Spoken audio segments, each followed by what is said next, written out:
الحمد لله الذي أغناني وأعزني بتلا. yéen ñi bëgg di jot waxtaan yi ak vidéo yi nga xam ne mooy am ci Ali Imran TV da ngeen di bës fii nga xam ne moom lañ bind s'abonné ba noppi bañ a fàtte laal kolos bi. Ali Imran TV mooy chaîne bi nga xam ne moo leen di jàngal seen diine jëleen yeey ci mbirum àdduna.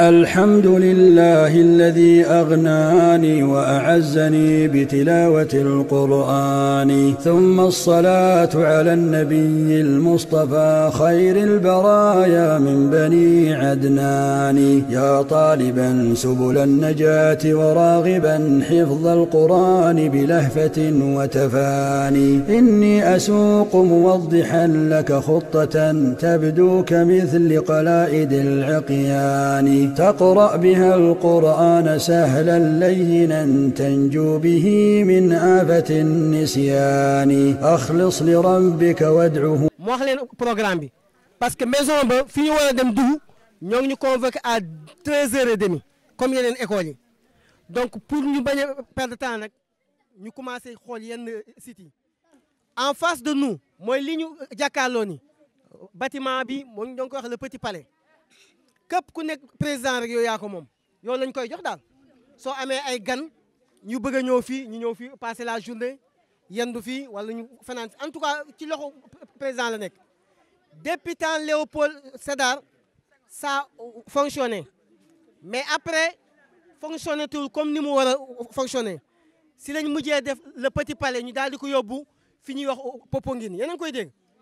Popenguine am na benn kër boo xam ne président rek moo ko moom petit palais la léegi président chaque week-end wala heure yi mu neex wala su amee ay gan mu dem foofu mu noppale ko mais n'empêche pas fii ça appartient au gouvernement mun na ko woo léegi ne ko am na diw yu ñëw nañ leen bàyyi ñu ubbil ñu moo tax ñun saa yu ñu ñëwee fii la ñuy dal fii la ñuy dal donc pour ñu mën a am sécurité bi donc ma rappelé aussi Gorée ak Dakar c'est 3 kilomètres 50 3 kilomètres 50 diggante Dakar ak Gorée zone bi ngeen nekk nii gis ngeen amul ay bateau zone bi amul ay bateau xam lu tax ndox bi ak courant bi yëpp fële lay jóge nii lay jaar zone bi ndox courant Dakar ñoo koy jox Gorée ndox ak courant bi nii lay jaar moo tax fii ay gaar rek ñoo fi jaar doo leen gis jamais bateau mu jaar fii bateau yi bool bële la ñuy jaar est-ce que leer na xool leen fii ci gannaaw zone bii ngeen gis nii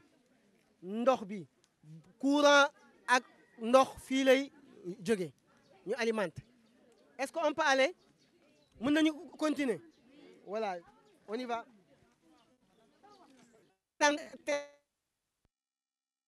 image yi donc moo tax gis ngeen courant koy dee gis ngeen ko moo nekk mooy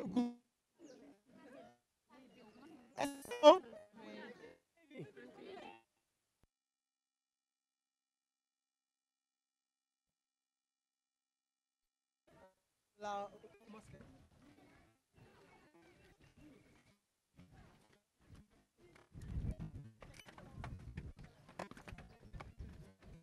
Voilà. Allez. Ñun ñëpp nañ def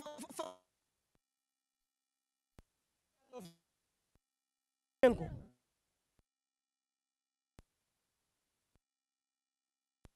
Mu daj. Pourquoi amul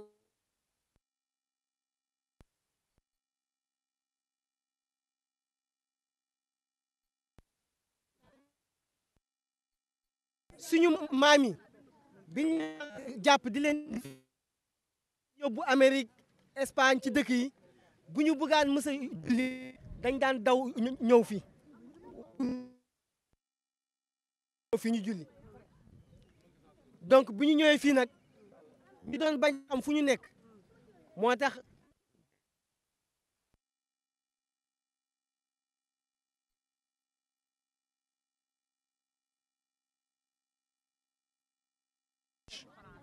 boo xam ne ñoom bu ñu di noddu sax dañuy yëngal cloche bi en même temps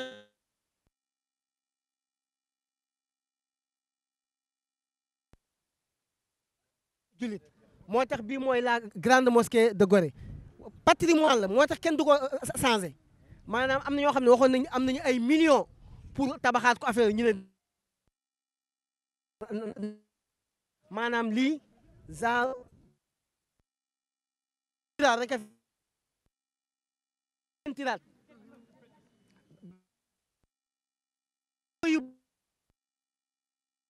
Seydina Maam Limaamu Laay dinaa leen woon kër gi mu nekkoon sax ba nga xam ne kilifa yu bëri daf ay prière ñaan julli la résistance africaine ñoom ak ñeneen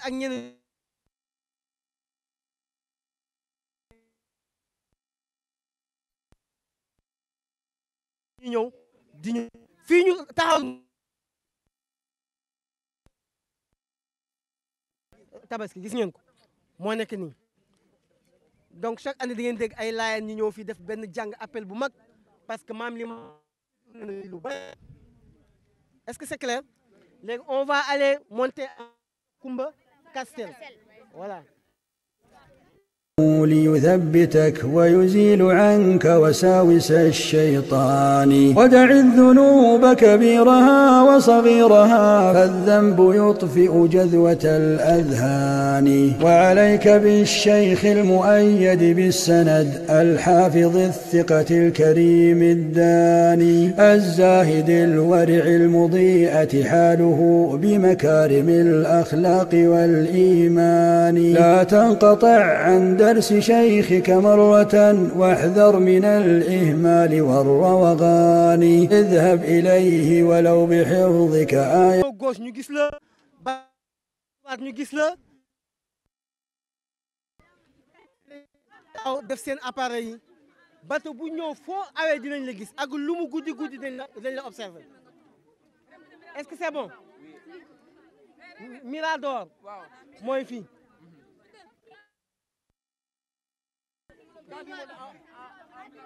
voilà am eggee loolu am na fa maanaam da lay permettre nga xam sa surface ak li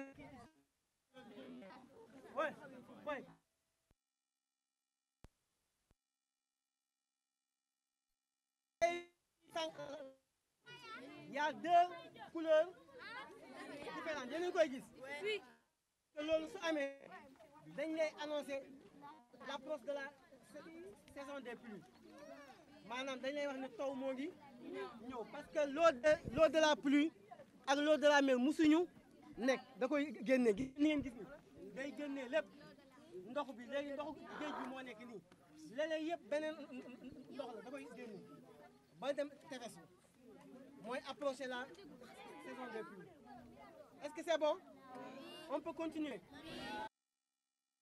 moo tax fii Koumba Castel la tudd est-ce que c'est clair léegi dañuy dem gis monument bu ne ñu waxtaan ci boobu ليثبتك ويزيل عنك وساوس الشيطان ودع الذنوب كبيرها وصغيرها فالذنب يطفئ جذوة الأذهان وعليك بالشيخ المؤيد بالسند الحافظ الثقة الكريم الداني الزاهد الورع المضيء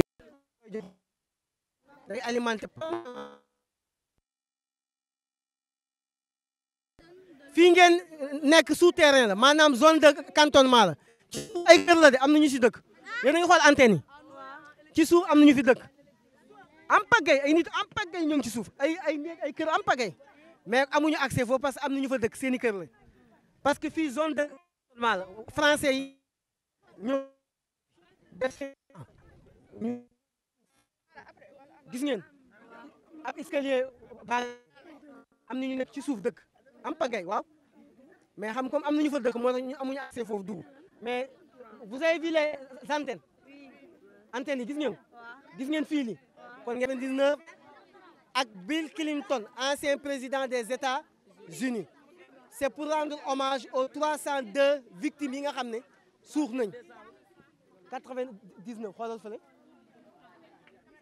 mun ngeen yéeg Guidé le 31 décembre 1999 par Abdou Diouf. Décembre 1999 par Abdou Diouf. 99 1999 302 trous. Ak Bill Clinton moo nekkoon ancien président des États-Unis moo ñëwoon ak Abdou Diouf ñu rendre hommage lii ah le 31 décembre 1999 ah hommage la ak hommage mën nañ ko wax ne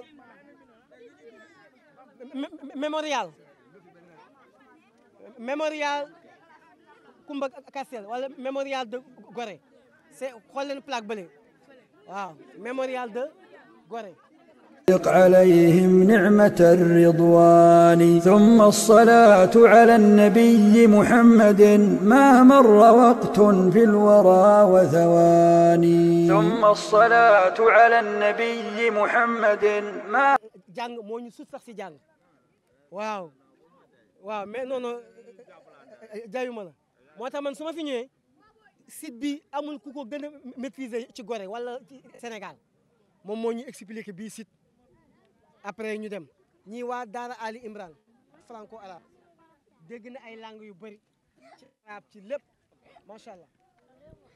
alors na ngeen def mu ngi tax ça va bien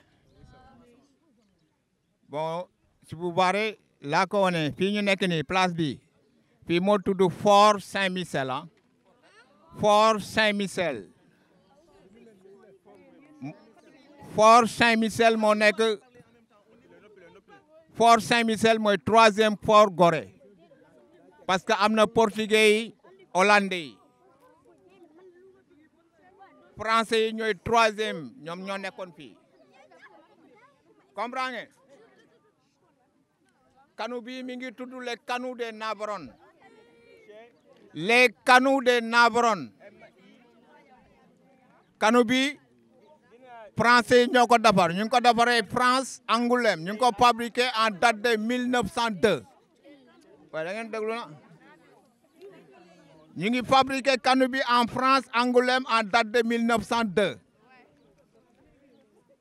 ñu ngi ko amené à Gorée en pièces détachées 1906 lañ ko indi Gorée kanu bi moo daan protéger Gorée Dakar et Rufisque parce que avant France y avait général de Gaulle Maréchal Pétain moo indi kanu bi moom mook Allemand yi ñoo àndoon amené en pièces détachées 1906 ñu monté ko 1907 kanu bi mi ngi daan tiré 14 kilomètres de portée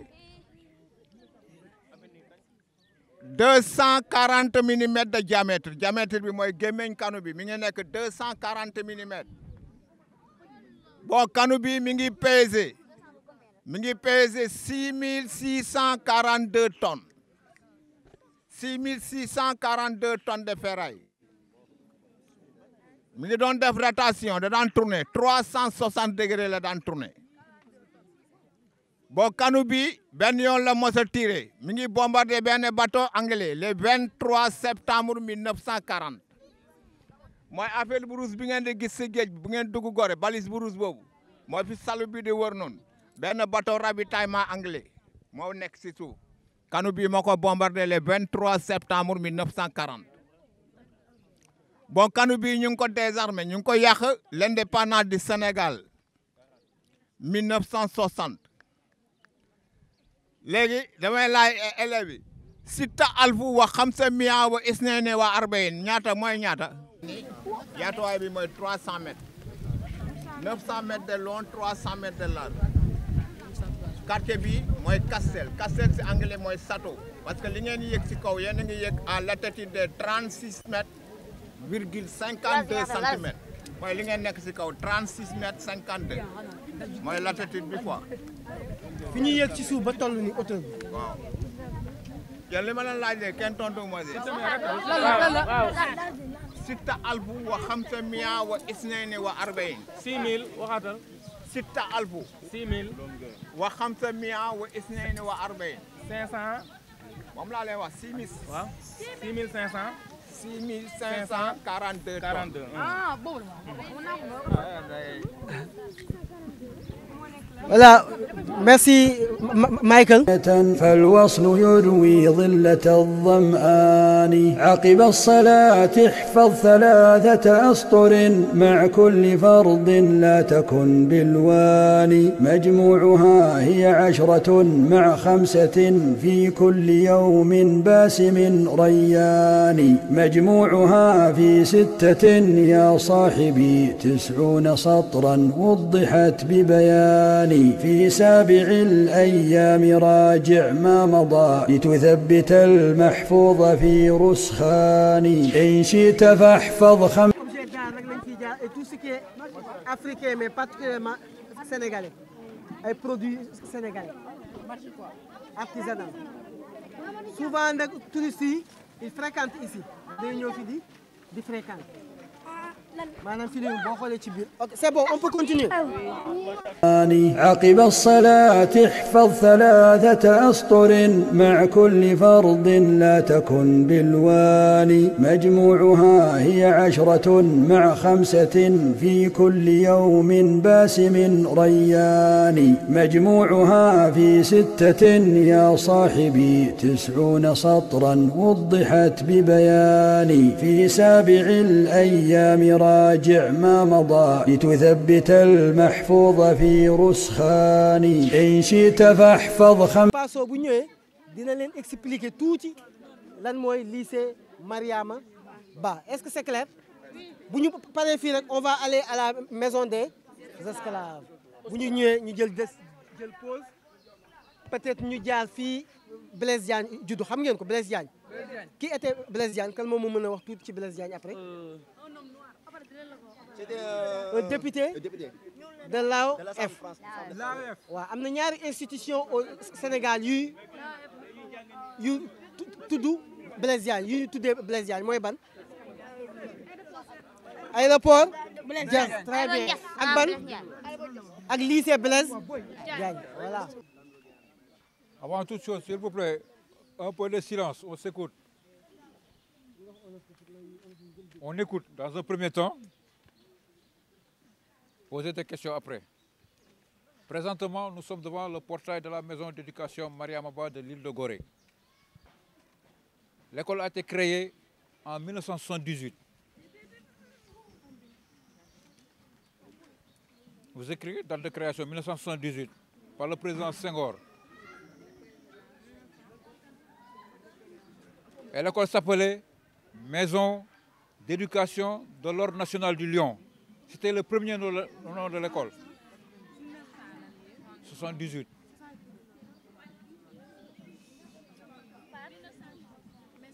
Et l'école se trouvait provisoirement au Cap Manuel à Dakar. Quand les travaux de Gorée ont été terminés, l'école fut transférée à Gorée le 16 octobre 1979 jusqu'à nos jours. L'école se trouve à Gorée.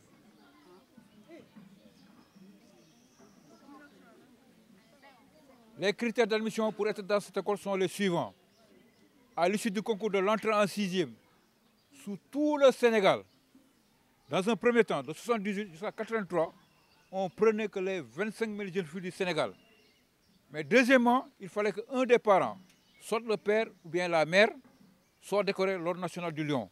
Donc, c'était meilleurs élèves que les élèves des filles de ministres, députés, maires, des paysans étaient laissés en rade. C'est en 84 qu'on a changé de nom et de système pour donner la chance à toutes les filles du Sénégal, quel que soit le statut social des parents, la fille du pêcheur, de la ménagère, du cultivateur, etc., etc., etc. Il suffit que l'élève jeune fille, à l'issue du concours de l'entrée en 6e, ait la chance d'être parmi ces 25 000 jeunes filles du Sénégal pour qu'elle soit orientée à Mariama Ba. Une fois à Mariama Ba, après avoir été admise, l'élève ne paye que les inscriptions.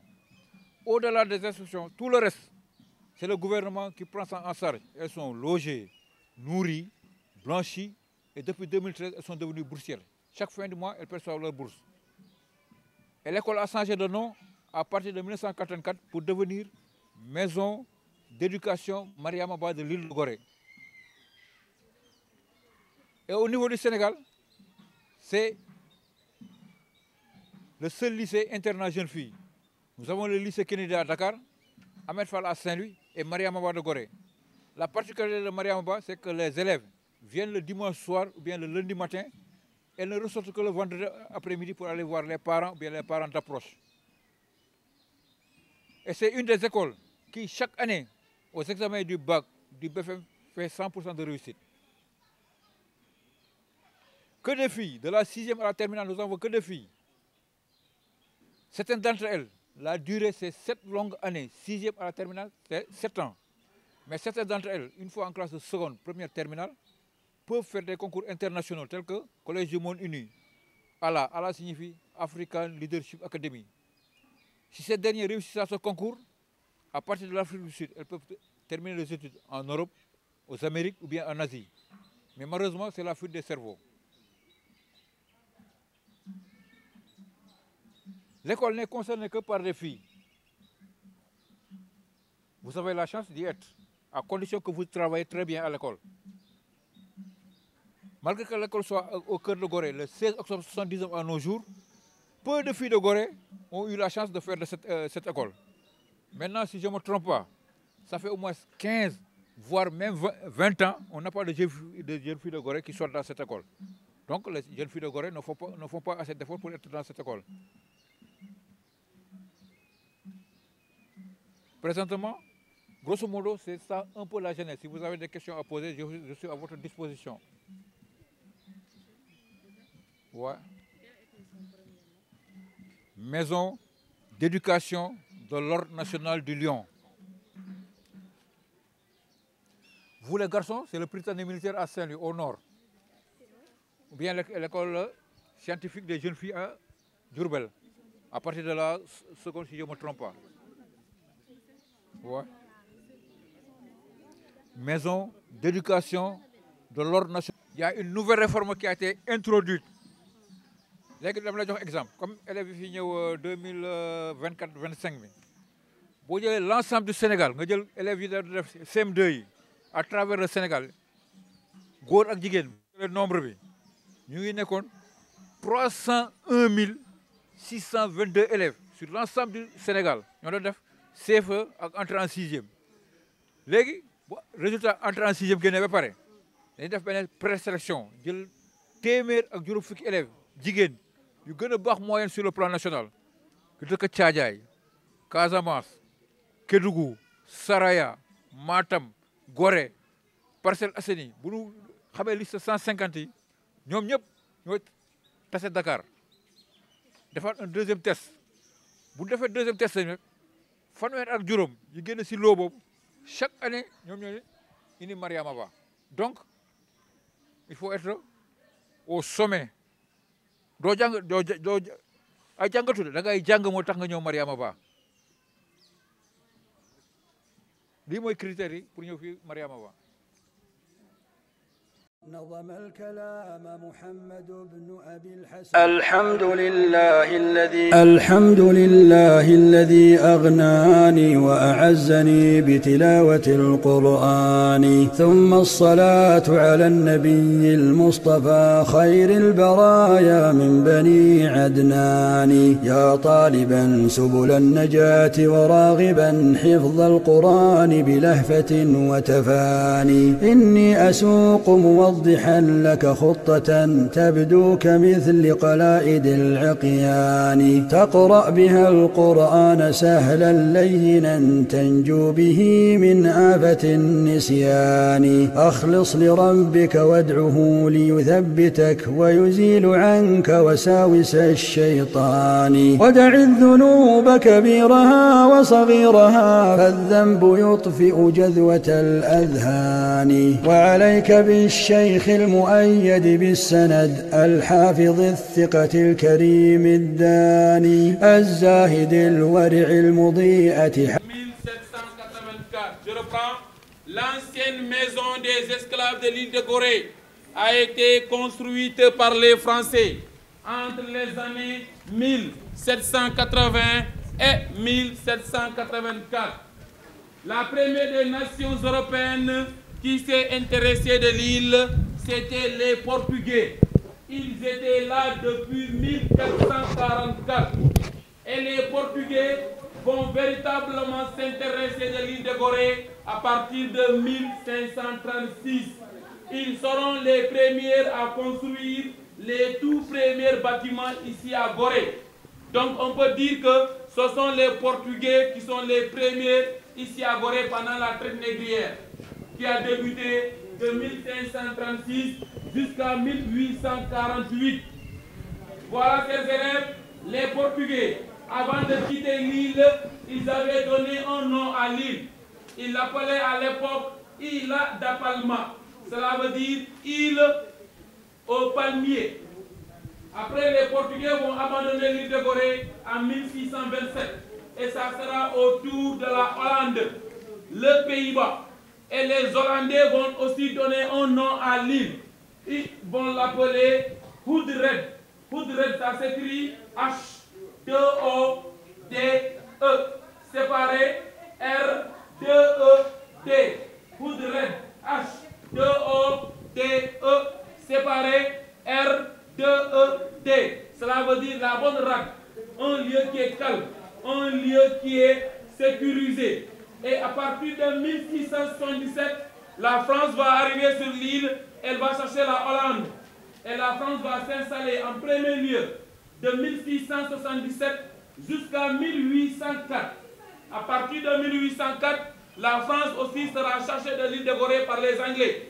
Et les Anglais vont s'installer de 1804 à 1817. À partir de 1817, les Anglais, n'ayant plus senti l'importance de rester ici à Gorée, ils vont aller à Saint-Louis du Sénégal pour négocier. De cette négociation, la France va donner autorisation aux Anglais de faire le commerce le long du fleuve Sénégal. Après, les Français vont revenir maintenant s'installer définitivement ici à Gorée à partir de 1817, y compris la colonisation du Sénégal jusqu'au lendemain des indépendances en 1960. Chers visiteurs ou bien chers élèves, nous venons de relater la succession des différentes puissances européennes ici à Gorée, du 15e siècle jusqu'au 19e siècle. Mais attention, avant que les Européens n'arrivent sur l'île, l'île a déjà été habitée. L'île n'a jamais été vide. Il y avait des Africains qui étaient là. Et ces Africains avaient même donné un nom à l'île. Ils appelaient l'île à l'époque Ber. Ça s'écrit B-2-E-R. Il y a même une de nos chaloupes qui est l'homonyme de l'île, autochtonement parlant. Et Ber veut dire en français l'ombril. Et l'ombril se situe au milieu de la personne. Cela veut dire tout simplement que les Africains de l'époque pensaient qu'ils habitaient au milieu de l'océan Atlantique, bien sûr. Voilà, chers visiteurs, le bâtiment où nous sommes aujourd'hui, architecturalement parlant. Le bâtiment est composé de 14 cellules. Les premières cellules qui vont nous intéresser, les chambres, ce sont les 3 qui sont là à ma gauche et les 2 à ma droite. Ça fait 5 cellules réservées uniquement pour les hommes. Chacune de ces 5 cellules pouvait prendre à l'époque 15 voire 20 hommes. Retenez bien, ceux qui sont dans les cellules doivent avoir au minimum 60 kg. Donc, pendant la traite négrière, tous les hommes qui ont quitté l'île de Gorée pour aller dans les Amériques devraient avoir au minimum 60 kg. Si tu n'as pas les 60 kg, ils vont te classer parmi les inaptes temporaires. Inaptes temporaires, ce sont les esclaves qui n'ont pas encore les 60 kg. Et ils vont trouver la solution rapidement. La solution, ils vont aller chercher beaucoup d'haricots, beaucoup de niébé, qu'ils vont bouillir. Et le mélange se faisait avec de l'huile de palme, le douti. Donc, la consommation de ce produit dépendait maintenant de l'arrivée des bateaux qui vont quitter l'Europe. Et à l'époque, le trajet, le voyage entre l'Europe et l'île de Gorée peut faire 3 mois, voire 3 mois et demi de voyage. Voilà, nous venons de terminer avec les hommes. C'est au tour des enfants, les mineurs, voire 2 ans jusqu'à 15 ans. Les enfants, pour les sélectionner, on ouvre la bouche pour regarder la qualité des dents. Si les dents de l'enfant sont de bonne qualité et c'est bien aligné, ils disent que l'enfant doit être en bonne santé. Donc l'enfant fera le voyage comme tous les autres. Mais ces enfants, presque la moitié ne partaient pas. La cellule qui a été dédiée aux enfants est en 4e position de l'autre côté. C'était la cellule la plus meurtrière du bâtiment. Donc beaucoup d'enfants ne partaient pas parce qu'à l'intérieur, ils vont s'engouffrer entre eux et beaucoup d'entre eux vont tomber malades, bien sûr. Nous venons de terminer avec les enfants. Maintenant, c'est au tour des jeunes filles. Jeunes filles considérées comme vierges. Et à l'époque, si la jeune fille, la virginité est constatée, elle devient une privilégiée. Elle sera très bien entretenue. La jeune fille qui est vierge ne sera plus enchaînée maintenant comme les autres. La jeune fille qui est vierge aura même le droit de changer d'accoutrement, de se réhabiller de temps en temps. Mais après, les Européens viendront les chercher. Si la grossesse est constatée, la jeune fille sera libérée. Mais pas libérée pour retourner au pays. Certaines seront prises comme des épouses, on va les marier même au mariage du pays, à l'africaine. Mais d'autres vont rester tout simplement dans le concubinage. Le concubinage, dans nos religions monothéistes, c'est interdit. C'est être avec un homme sans aller à l'église ni à la mosquée. C'est interdit dans nos religions. Mais ça se faisait à l'époque ici. Et à l'époque, la jeune fille la plus célèbre de toute l'île s'appelait Anne Pépin. Et Anne Pépin était la concubine du gouverneur, le chevalier de Boufflers. Et lorsque de Boufflers est rentré au pays en France, la jeune dame Anne Pépin est devenue la première des propriétaires de ce bâtiment. Et à l'époque, des jeunes filles comme Anne Pépin, il y en avait beaucoup. Elles avaient des relations avec les Européens et à un moment donné, elles vont devenir des grandes dames. Elles vont jouer un rôle très important pendant la traite négrière. D'ailleurs, elles prenaient parfois ses propres esclaves et les louaient aux marchands européens pour faire le commerce. Voilà, chers visiteurs, ce bâtiment où nous sommes, nous pouvons aussi l'appeler la maison des captifs ou la maison de l'esclavage. Pourquoi? Parce que nos ancêtres qui étaient là en vérité n'étaient pas de véritables esclaves. On les a tout simplement capturés dans le continent. Et les échanges se faisaient au niveau des comptoirs. Exactement. La ville de Rufisque d'aujourd'hui, à l'époque, s'appelait Rio Fresco. Et Rio Fresco, c'était le comptoir à l'époque du Kadior. Le royaume du Kadior, c'est là-bas qu'ils amenaient leurs esclaves pour les échanger avec les Européens. Sali Portudal, qui est ici en Bourg, à l'époque, c'était le comptoir du Baol. Joal, qui est de l'autre côté, à l'époque, c'était le comptoir du Sine Saloum. Vous allez en Gambie, il y avait des comptoirs. En Casamance, il y avait l'île de Carabane, c'était un comptoir. Vous allez les deux Guinées, il y avait des comptoirs. Jusqu'aux rivières du Sud, vers la Sierra Leone, il y avait des comptoirs. En commençant par Saint-Louis du Sénégal, il y avait des comptoirs. Donc toute cette partie que je viens de citer à l'époque s'appelle la Sénégambie. Et la Sénégambie, le lieu de rencontre, c'était ici à Gorée. Gorée était le lieu de rencontre, c'est ici qu'on amenait tous les esclaves avant de partir directement vers les Amériques, bien sûr. Voilà, ces visiteurs, ces futurs esclaves qui étaient là, qui n'étaient pas des esclaves. De temps en temps, ils se révoltaient. Ils manifestaient la liberté en quelque sorte. Ils manifestaient la liberté et à un moment donné, on va essayer de les punir. Et pour les punir, on les insérait dans ces petites cellules qui sont là. Vous qui êtes là, la majeure partie d'entre vous, vous ne pouvez pas entrer ici pour se mettre debout. C'est impossible.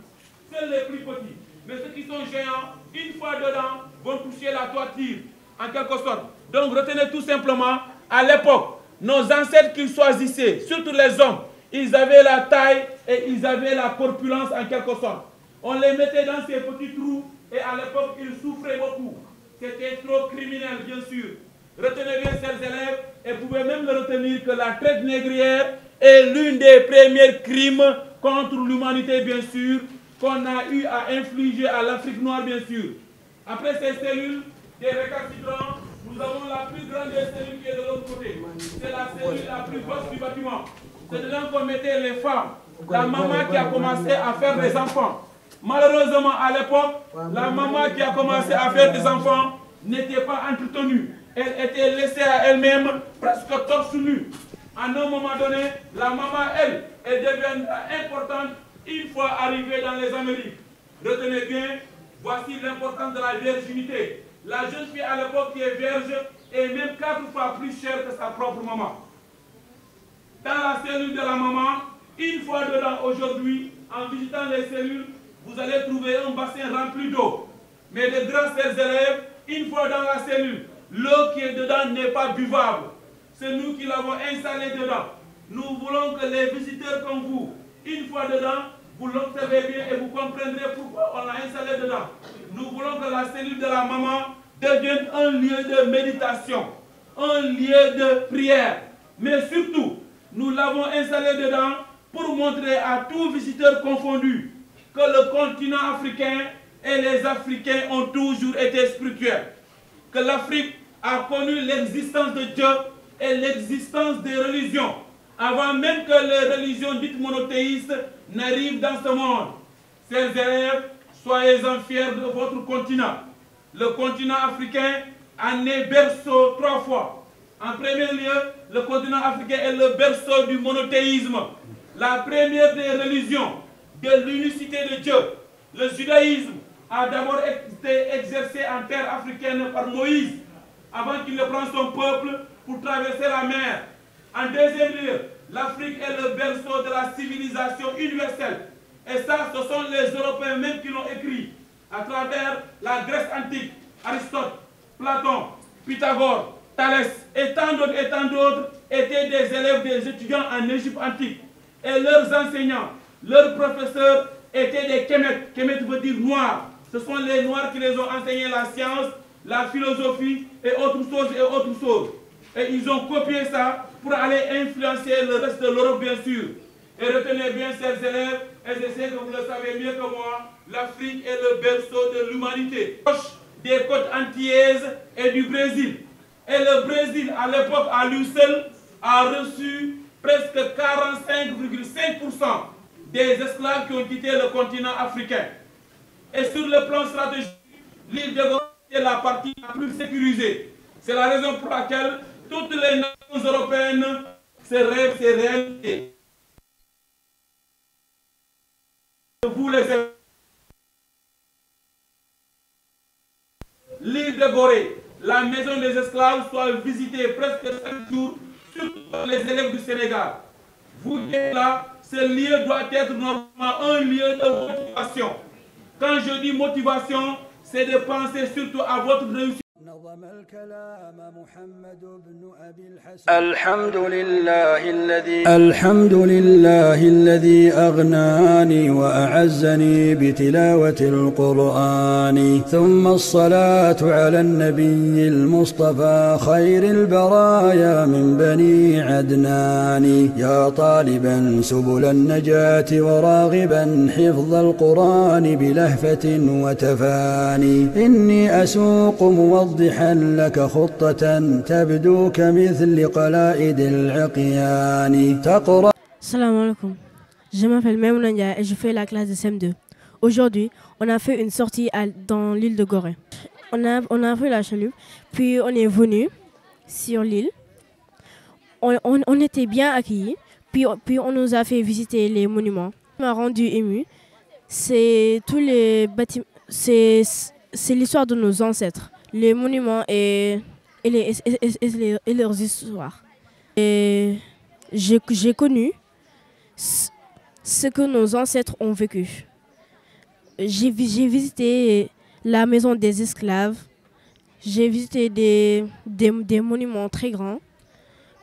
Le lycée de Mariam Ba. Les encadreurs se comportaient très bien. Genre, ils étaient très aimables. Ils nous ont montré ils nous ont donné des conseils et j'aimerais beaucoup revenir pendant les vacances et séjourner ici. Je voudrais même passer les vacances, genre une semaine. Je remercie tous ceux qui ont participé à tous ceux qui ont cotisé et participé à cette sortie. Auzu billahi minash shaitanir rajim. Bismillahir rahmanir rahim. Mbokk Sénégal yi assalamu alaikum wa rahmatullahi wa barakatuh. Dañoo ñëw fii ci île de Gorée pour def sortie pédagogique comme li ñu wax dem gëstu seeti dem daal visiter endroit bi pour xam lu fa nekk ñëw nañ fii dalal nañu si jàmm ak salaam ñëw nañ xool nañ fépp expliqué nañ ñu am na ñu fi teg ñoo xam ne maîtriser nañ affaire yi bu baax ñu ngi taxaw di ñu wax lii lan la lii lu mu doon ak yan ana lañ ko defar ba tey jii nii fu mu nekk nii vraiment ñu leen remercier parce que expliqué nañ ñu bañ xam ñun nag ay élèves lañ dañoo ñëw fii nii juste pour jàng donc suñ fi ñëwee war nañoo def suñu xel ni jàng moo ñu fi indi waaw jël yëpp noté ko bu baax pour ëllëg buñ ñu ko laajee ñu xam ko di remercier suñu waa daara bu baax a baax ñoom taami di remercier aussi Oustaz Alioune Sall borom daara ja yal na ko fi yàlla yàggal te mu am jàmm di remercier suñu directeurs yi ñoom madame Fall notre directrice l'autre monsieur je sais pas la direction qui est à la direction ñu remercier ñoom monsieur Ndiaye remercier ñu fi nekk ñëpp di remercier suñu encadreur aussi parce que nekk nañ fi taxaw nañu bu baax ba ku nekk xam li nga war a def ku nekk bañ a jublu ci leneen loo xam ni bokkul ak jàng bi fii nag fu rafet na trop dem nañ Île de Gorée dem nañ fële fi ñuy wax Kumba Castel ca kaw affaire yooyu yëpp xool nañ ko gëstu nañ ko xam nañ lu mu doon dem nañ sax sa jumaa ja nga xam ne fa lañ daan jullee voilà jumaa amul sorol bi ñëpp xam nañ ko voilà fii moom Île de Gorée la dafa neex trop ku fi ñëw rek bëgg na xam lu fi nekk waaw asalaamaaleykum wa rahmatullahi wa barakaatu. naa bu ñu sant yàlla julli si Seydina Muhammad sallallahu alayhi wa sallam ñoo ngi sant ñëpp di gërëm ñëpp di jaajëfal ñëpp di wax un grand merci à toute l'équipe pédagogique un grand merci à monsieur on dirait Oustaz Alioune Sall surtout ainsi que ta amie je remercie Pape Dia monsieur le directeur Ibrahima Massali et je remercie tout le personnel du Franco Ali Imran ainsi que le Dara les Oustaz sans oublier personne toute l'équipe pédagogique aussi a été remerciée. C'est juste qu'on a passé toute une journée au niveau de Gorée concernant une visite pédagogique de la date inoubliable au niveau de Ali Imran. Donc les enfants, ceux qui m'ont précédé par exemple, les élèves du CM2 ainsi que du collège ont fait un grand résumé pour vous faire savoir de la journée qu'on a passée aujourd'hui. Et ils ont expliqué, j'espère que vous allez bien capter ce qu'ils ont dit à travers la visite, à travers ce qu'ils ont dit concernant, pour certains qui savent Gorée et d'autres qui n'ont jamais été venus à Gorée, et qui ont visité les sites. Et je vois qu'ils ont pris note aussi. Il y a beaucoup d'élèves qui ont pris note concernant ce qu'ils ont vu. Ils vont faciliter la tâche pour que les enseignants qui leur donnent les cours ne seront pas fatigués. Donc, ils ont pris note. Ils vont, surtout les candidats, les élèves, ainsi que les élèves de 4e concernant leur programme. Donc, au niveau du collège aussi, sans oublier un grand remerciement à M. Ndiaye, le surveillant au collège. Nous espérons faire d'autres sorties à tout moment et espérons encore chaque année nous devons des sorties d'Igno Gorée pour que les élèves puissent capter certaines choses concernant l'esclavagisme, concernant aussi le commerce triangulaire, ainsi de suite, concernant les sites, surtout concernant les sites. Pour terminer, je remercie toute l'équipe pédagogique, je remercie Kepoukou Tchundu Akubok Ali Imran, je remercie tout le monde. Di ñaan yàlla rek ñu yàgg di fete di ñaan yàlla aussi xale yi liñ fi jot jàpp nañ ci góorgóorlu buñ seen maître yi posé ay questions qu'ils puissent répondre sans difficulté di ñaan yàlla Ali Imran gën a avancer ci kaw ci kanam di wax aussi nañ fexe ba déwén incha allah ñu mën a defaat d'autres sorties avec d'autres élèves incha allah di wax aussi un grand merci aussi aux élèves aux guides comme M. Diallo, M. Lémou Diallo et équipe. Un grand merci. Ta amie aussi, je reviens pour la remercier parce que la fête a été bien faite. Je remercie toute l'équipe pédagogique aussi. Je remercie à chaque fois. Je remercie tous les élèves. Merci. waaw maa ngi sant tous les parents d'élèves aussi maa ngi jéggalu di leen baalu àq bu baax ni mu leen doon sonnalee di leen taxawu vraiment ci participation des enfants maa ngi jéggalu bu baax ni mu leen sonnalee di leen baalu àq bu baax di leen xamal ni rek maa ngi leen di remercier daal maa ngi remercier tous les parents d'élèves merci.